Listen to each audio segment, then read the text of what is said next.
Really hyper. I'm really hyper. Okay. How's my hair look? I'm not wearing my glasses. Yes! Okay. 3, 2, 1, video. Hi, I'm Cory. I'm with 5A5 Outdoors. And this is... Ian. That intro doesn't feel right to me. Hi guys, my name's Ian. And I think I'm Cory. You think you're Cory? I don't know. Where am I? I don't know where you are. Anyways. What year is this? It's 2020 now. But we're going to be talking today about 2019, the season overall, how it went for us, and plans for the 2020 season, and our general thoughts, concerns, emotions, and complaints about this past season. So, I guess the first thing I'm going to ask you, Cory, and we're going to kind of go through this, is our favorite hunts, if you will, from this past year. Okay, so my favorite hunt, obviously, is my first bow hunt that I ever went on. We did like a traditional style bow hunt where we hunted from the ground with our compound bows. That was wild. You can go hunting and have wonderful experiences without having to shoot anything, and that's what it's about for me. So I'm more about the social aspect and hanging out with friends and the tradition and walking around the woods. And I love firearms. I love archery. So really, to me, it is about the experience as a whole. And if you can end the day saying, wow, that was a great day, even though you don't have anything in the back of your truck, then it's a good day. That was great. There's so much adrenaline. I've never been that close to deer while hunting.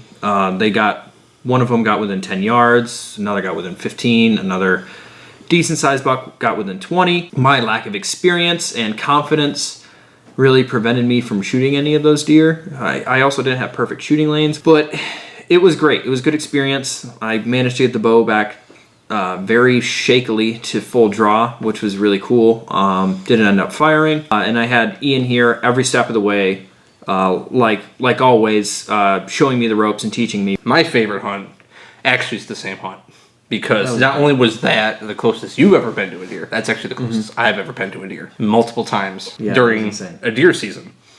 And that was truly insane. Just how close we were. There was so much adrenaline. Like, you know there's a lot of adrenaline when it's warm out, and afterwards you're shivering.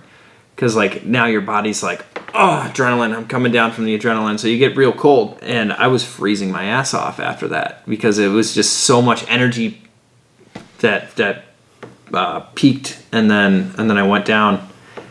And yeah, that was crazy. It was a beautiful night too. Any more to say about that? And actually, it was actually when the bachelor group of bucks was coming in, it was the reaction on your face, like how wide your eyes were. Oh my God, I looked like those were like killer eyes. Just like if you watch war documentaries where they're doing close up of the soldiers before they're about to kill something, that's like the face that they make. That's the only thing I can compare it to. I do believe I actually told you. I'm like, yeah, you need to breathe. Yeah, like killer eyes. Like, oh my God, there was so much adrenaline because I've never killed anything with a bow, and being that close, like that's such a different. There's so much thought process you have to go. There's so many things running across your head when you're getting ready for one of those shots. And if you're new to archery like I am, and bow hunting, that's something you got to be ready for. What was your least favorite experience of this year? Probably about after the first week of October till about the October. Ooh, that's tough actually, now that I think about it. I remember you had somewhat of a lull this season. That's what I was going to say, that I absolutely despised that because I didn't literally for about 3 weeks didn't see anything. That sucks. But I don't know if that is really my least favorite or the episode that I titled Ethical Predicament where I actually saw a buck that was hit by someone else. Yeah. That was a bad shot. And then having to sit there and think about what the heck am I going to do? Yeah. Because that's a very interesting... You made a good call, I think. I think you made the right call because that deer was recovered and you helped a guy recover it, which is nice. Yeah. Well, I try to do my best to track it down and actually try to at least dispatch it. No, I'm going to say the lull was probably the hardest part. My least favorite part because it was just nothing. Yeah. Nothing. For 3 weeks straight. Nothing. I hear you. Yeah. It wasn't like I was just going out like once a week. It was like 2, 3, 4 times a week. 2, 3, 4 sits a week.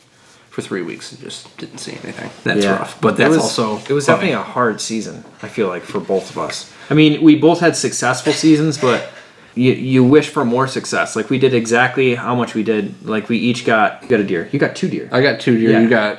I got 1. Yeah. But I got 2 road-killed deer. That's something I definitely want to talk about. Definitely a highlight of the season. My best friend is a police officer. He lives right down the road from me. Whenever a deer gets hit and it's fresh, I get a harvest tag for it because it's meat in the freezer. And I finally live at a place where I live on a farm, and I finally have enough space where I can now process my own deer, which is wonderful. It's good for both of us because if he ever gets one and he doesn't feel like processing it, we can do it together now because I have space. Mm-hmm. And that's definitely actually something I did learn actually this year, that's a skill set I need to be prepared to do. It's fun. And learn. It really is fun. It's like if you were a kid that liked to take your toys apart, then you'll like to butcher.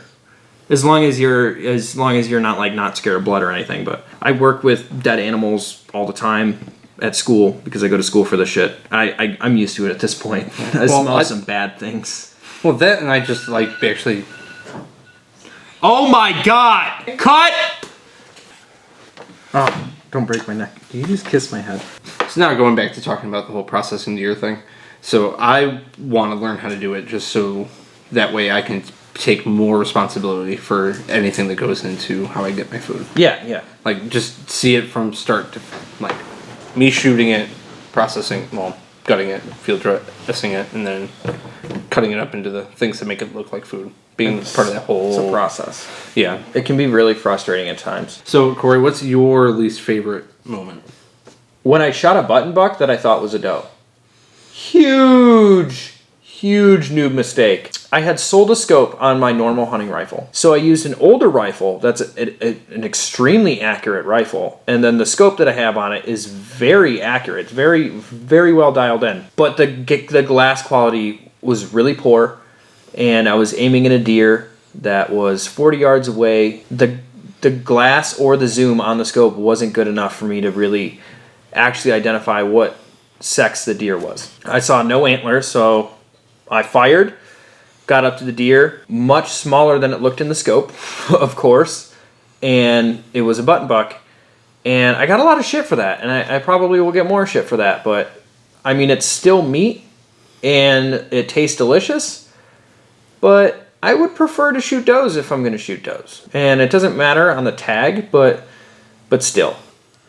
It's a hard mindset when you're hunting almost entirely public land. I hunt almost entirely public land. I didn't hunt private land once this year. So I didn't really have that many opportunities to shoot deer, especially during gun season because I was in the heat of school. I guess that's my true...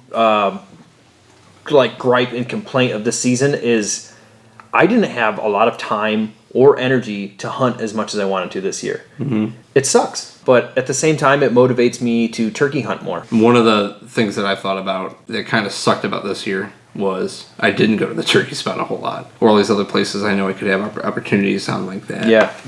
Big animal park. Basically, me finding out that Mr. Big was dead before like the last 2 episodes of the whole thing. Like so, when I finally decided to go out and go Salt Lake. Yeah, I'm gonna go get him. Mm-hmm. He's around. Yeah, literally the day before I was able to start, he was dead, and I lost other opportunities at other ones, or just being able to see like Hemlock Lake or hunt around there. Didn't really do it. Look, going forward into next year. Yes, we're gonna talk about basically kind of our thoughts, plans, goals, expectations going into the next 2020 deer season. Yeah.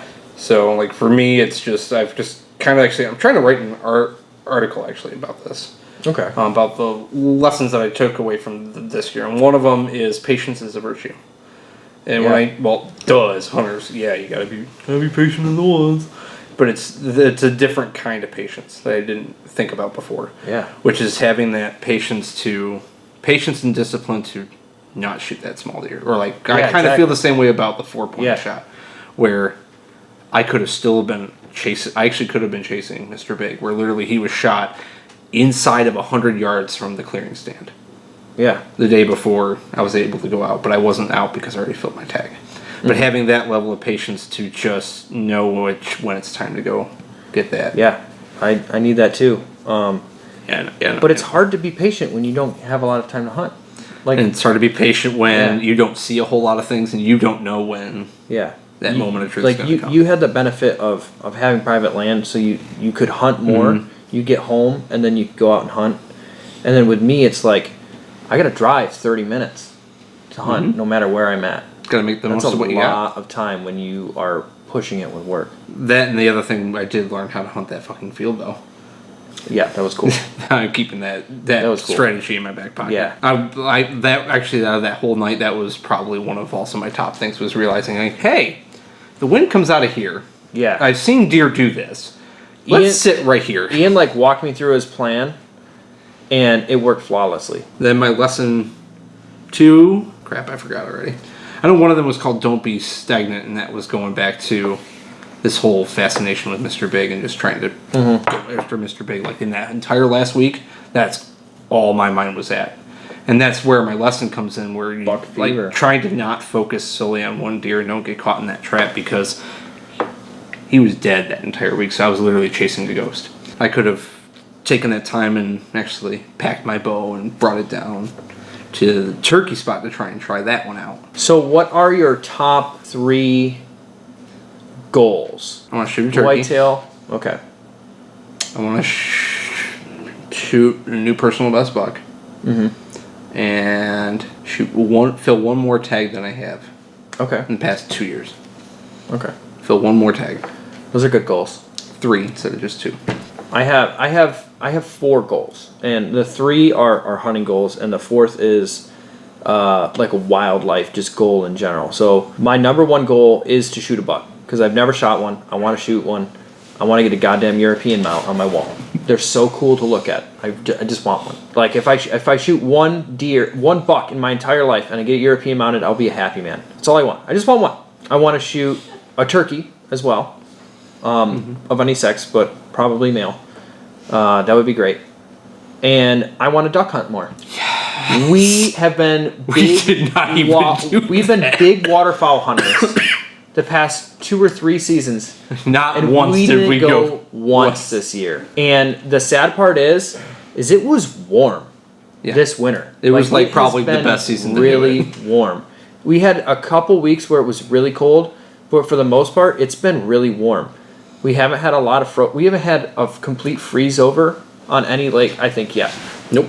Then my 4th goal, which is the outdoor goal in general, doesn't really have anything to do with hunting, is I want to get better with wildflower identification.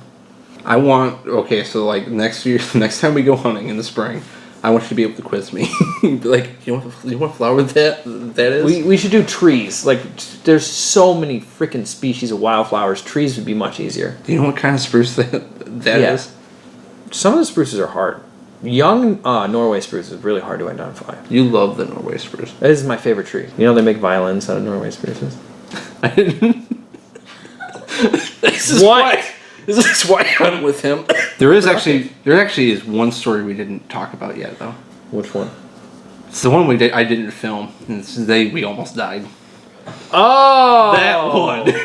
That lovely day. That was like, which is actually a good thing. I didn't have. That was the last day I hunted all season, I think, for deer. And at that point, I was just like, you know what? I'm okay with this. I'm done. I'm done with hunting public land for the season. We almost got shot. Yep. It was cool.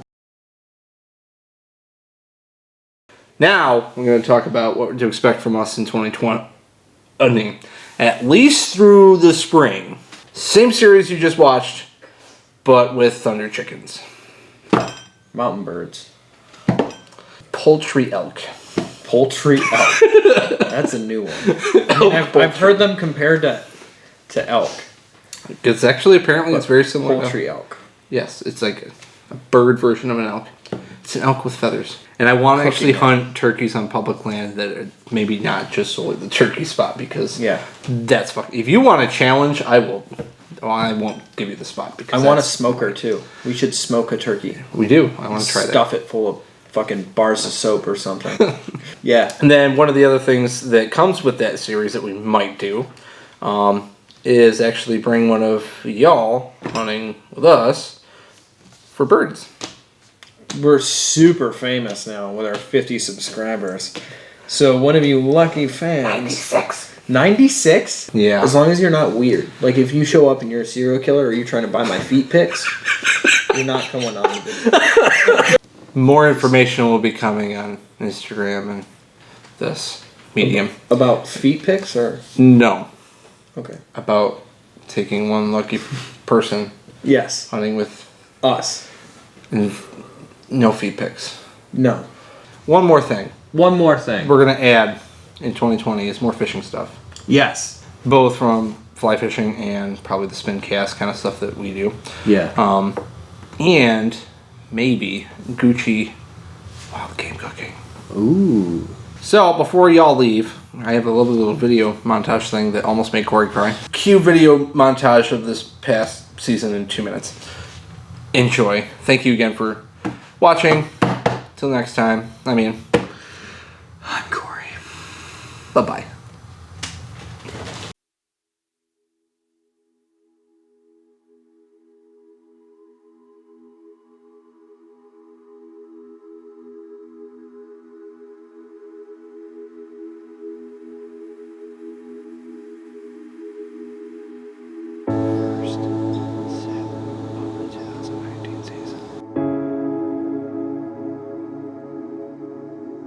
Ready? First hunt with the bow. There's sound on your face?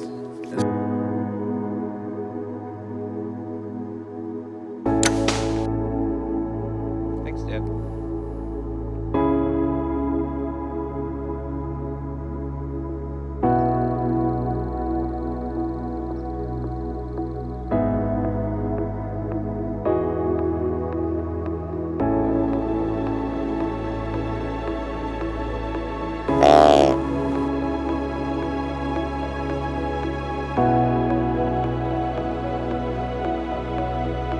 It's now officially go time.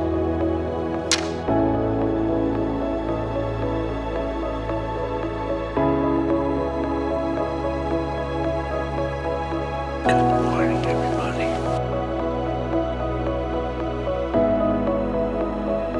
Down, baby. Thanks, Dad.